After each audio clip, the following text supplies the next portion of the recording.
Hi everyone. Hopefully your preparation is going well. These are the questions we are going to try in today's episode. These questions were discussed in our QA workshop on areas of algebra. If you have tried these questions, then go ahead and watch the solutions and discussion related to it, which will be starting right away.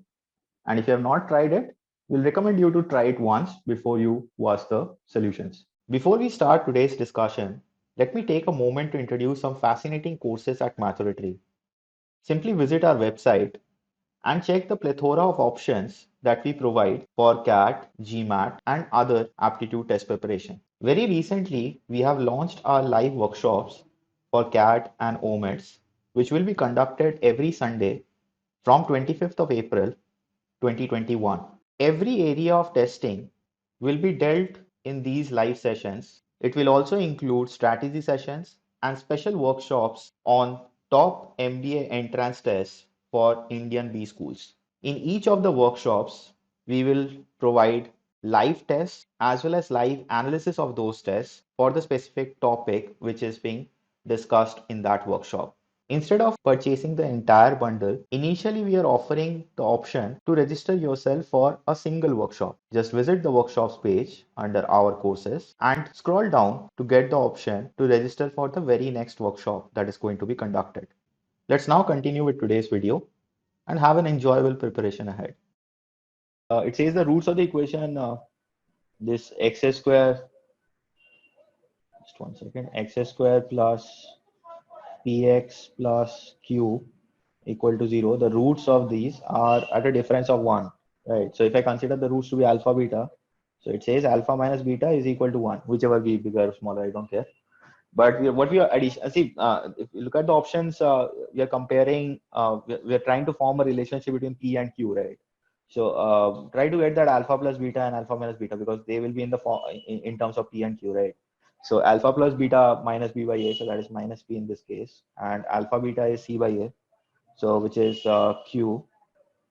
So what we have is we need to find a relation or draw a relationship between P and Q, right? So if I combine this with this, I hope all of you are aware of this. Alpha plus beta whole square is alpha minus beta whole square plus 4 alpha beta, right? This is very logical to remember also. I mean, alpha plus beta whole square is alpha square plus beta square plus 2 alpha beta. In this case, we have minus 2 alpha beta. So minus 2 alpha beta added to 4 alpha beta will give us plus 2 alpha beta, right? So effectively, this should be equal to something like this. So just draw this relation. So minus p whole square is p square. Alpha minus beta whole square is 1. So this is 1 plus 4 into this product of rule. So 1 plus 4q or 4q plus 1. Option B is the answer. It's pretty straightforward. You have been given that real numbers ABC, we have the C into A plus B plus C is less than 0. Then which of the following is true about the roots of the quadratic AX square plus BX plus C? Now, whenever I have this, and the relation given is this, I can quickly see this, but I hope even if you didn't see that, in the future you will be able to see it. If I put x equal to 0 here, forget about this equal to 0 by the way, that is only for roots, right? The polynomial is this, now. So let me indicate in this way, fx is this. So if I put x equal to 0, I get c, and if I put x equal to 1, I get this, right? So this is simply f of 0 into f of 1, which is negative. So what does this imply? Let us understand this graphically. F of 0 and f of 1 multiplied is negative. So there are two possibilities. If I have at x equal to 0, if the value of the function is positive, at f of 1 or at x equal to 1, the f of x will be negative, right? Only then the product will be negative. One is positive and the other is negative. Or the other possibility is if f0 is negative, then f1 is positive, isn't it? Both the cases, I hope you can see, because it's a polynomial and polynomial, let me revise one more basic. For any real value of x, this particular polynomial that I have, any polynomial for that matter, but focus on this one as of now. For any real value of x, this output, I mean, the output of this equation or the expression here will always be a real number, right? So what I mean by that is the graph of a polynomial is always continuous in nature. You never have breaks in a polynomial graph, because whatever x value you put, you will always have an output of y. You will always have a value of y for that. So being a continuous function, in order to move from this positive to this negative, you have to switch over this y equal to 0 point, right? That is the x-axis. So you have to switch from this x-axis. So you have to touch the x-axis and then move. Same thing, even if you have to go from negative to positive, you have to touch the x-axis somewhere, right? So whatever happens, there has to be at least one root here. But the point is, you cannot have more than one root here, because this is a quadratic after all. If you have a real root, the maximum real root you can have is 2. You cannot have more than 2 real roots, right? So if it goes from positive to negative, and you're claiming that there are more than one root that is in between 0 and 1, this is the point 0, this is the point 1, right? So there has to be a switch over 3 times. But how can you switch over 3 times? This is a positive number, this is a negative number. In order to switch over, you need to switch over 3 times, right? One switch over is taking you positive to negative, the next one will take you negative to positive, and the next one will take you positive to negative. So this is not possible, right? I mean, you can never have this. So ideally, the only way it is possible is to have exactly one root in between 0 and 1. You cannot have more than one root, because it's a quadratic after all. So the answer for this is option A, exactly one root between 0 and 1.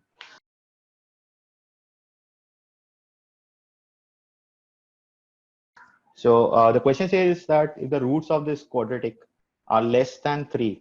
So when it says roots are less than 3, it implies that both the roots would be less than 3, right? If it has two roots, both will be less than 3. Even if it has one root, it will be less than 3. But the important part is it has to have real roots. So obviously, in order to have real roots, you need to have the discriminant greater than equal to 0, right? So first, let's test on that part. I'll come to the second bit in a while. So here we have a quadratic on x. This will be treated as a constant term because no x here. So discriminant is b square minus 4ac. So minus 2a whole square, that is 4a square, minus 4 into a is 1 in this case. There's a 1 here. Into c. So this is all we have. This discriminant should be greater than equal to 0, right? So just do the cancellations. So 4a square minus 4a square, that we cancel off, and just adjust the signs quickly. So you have something like this. As I have mentioned in the lessons, don't try to, I'm just writing this properly, nothing more. Don't never try to do those sign changes and stuff that most of the time you'll make mistakes on that. Just side ko change karo. So what you do is just whichever is a variable part, always keep the coefficient positive. So I'll just transfer this on this side.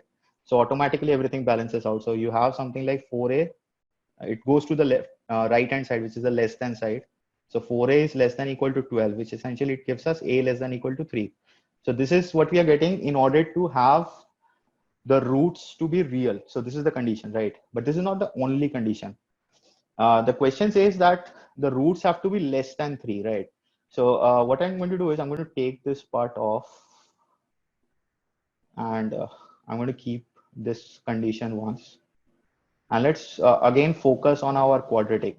I'm not going to consider this equal to 0 anymore. I'm going to treat this as a function now. So let us say this is a function. So the polynomial function here. Now in this function, the roots have to be, whichever root we have should be real and less than 3. What will be the graph looking like? So you have the leading coefficient positive, right? So if the leading coefficient is positive, the u will be shaped upwards, if you remember those basics. Because the roots are less than 3, so we should have a situation like this where 3 is somewhere here, isn't it? Because the roots have to be less than 3, right? So these are the roots here, the circled points. So the roots have to be less than 3. What it means, let me draw this graph a bit properly. Suppose this point is 3. What it implies indirectly is, if I take this value of y at 3, the value of y should be something positive, isn't it? And this is happening because the graph is shaped upwards and the roots are less than 3. So this should be the diagram that happens, isn't it? So at x equal to 3, the fx is coming out to be positive. It has to be, right? Only then this situation can happen. So just substitute x equal to 3 here. So what you have is something like 9 minus 6a plus a square plus a minus 3. This is greater than 0. I just substituted x equal to 3 in the function. So this is what we get, right? So just resolve this. You get something like a square minus 5a plus 6 is greater than 0. So that is a minus 2 into a minus 3 is greater than 0, right? Now, in order to have this, you can use this polynomial thing, the same idea, but also keep this thing in mind. So a has to be less than equal to 3 because the roots have to be real in nature, right? So the discriminant has to be greater than equal to 0. And we already figured out that in order to have the roots as real, a has to be less than equal to 3. So the critical points in these cases, in this particular inequality is 2 and 3. So these are the roots here, a minus 2 and a minus 3. So you're getting the critical points as 2 and 3. We are not even going to test this region because that is not satisfying this part, right? Let us test any point here. So let us try and put 2.5, for example. So if I put 2.5, this part is positive, this part is negative. So we are not getting a positive value, right? We require a positive value. So this is not satisfying the condition. If I take any value here, so suppose I put 0, for example. So if I put 0 here, I get minus 2, I get minus 3 here. Minus 2 into minus 3 is actually positive. So this is satisfying. So the only range that satisfies is a less than 2, right? So it has to be less than 2. So a less than 2 should be the answer here. I'll just get into the basic here straight away. I've asked you guys to remember this also. For x being positive, this x plus 1 by x will always be greater than equal to 2, right? I've shown the derivation of this as well, right? Now, the given thing that we have, if you split it out, check this out. I'm showing it in the question itself. This part will generate a b by a, and this part will generate a by b, right? So this is one group. Let me take this as one group. Again, this part is going to generate a c by a. So that is plus, everything is in plus any which way. And this part is going to have a by c, right? So this is plus a by c. Similarly, I think you have got the idea now. One of them will be b by c and another will be c by b. So these are the three parts that we have. Now, each of these parts are of this form, right? X plus 1 by x. So each of these parts have a minimum of 2, isn't it? Simultaneously, it is also possible, provided a is equal to b is equal to c. I mean, this happens only when x is equal to 1, if you remember. So if each of these has minimums of 2, you're adding them up. So the minimum value here will be 6. So this was a very simple problem. Should not have taken too much time to solve. Thank you for watching us on YouTube. Hope you liked the video. For more such content, subscribe to our channel and hit on the bell icon for notifications. Do like the video and share it among your friends. Also leave a comment below for the video. As I mentioned at the start of the video, these questions were discussed in our live workshops. To watch more of these workshops, you'll have the option to take a free trial. Simply visit our website, select the live workshops from our courses, and enroll for a trial. Also check the plethora of options we provide for CAT, GMAT, and other management entrance test preparation at Mathoratory. We strongly believe in providing flexibility and convenience to students as per the requirements. You will have an option to either take a full course or learn exactly what you need to. For instance, if you plan to prepare one-to-one live with mentor, you can book sessions for only doubt clearing or even just for analyzing your mocks. Even for CAT preparation, if you don't need the one-to-one guidance, the mocks, the mock analysis, the workshops, or the GDPI, which are actually included in the comprehensive course, and you just want to train for specific topics of your choice, then simply select a capsule from these numerous options which are available to you.